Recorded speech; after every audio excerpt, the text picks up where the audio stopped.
Today's video is all about 2 quick fixes that you can implement in your surfing that will instantly take your surfing up to another level without needing any extra sort of technical capabilities.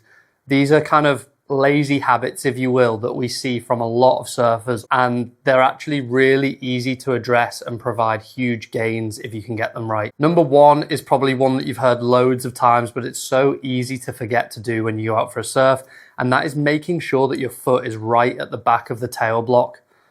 I genuinely feel like without making any other changes to your surfing whatsoever, doing that one simple move can literally elevate your surfing by like 20%, especially if you're riding shortboard shapes and particularly thruster designs. It's super important that we get our foot over that back fin because that's where the pivot of the surfboard comes from. All right, tip number 2, and this is one we see talked about less often, but I think it makes just as big of a difference to getting your foot all the way back, and that is to paddle really hard into waves.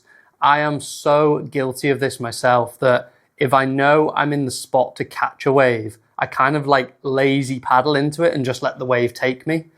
And sure, I catch the wave and, you know, there's not really an obvious impact.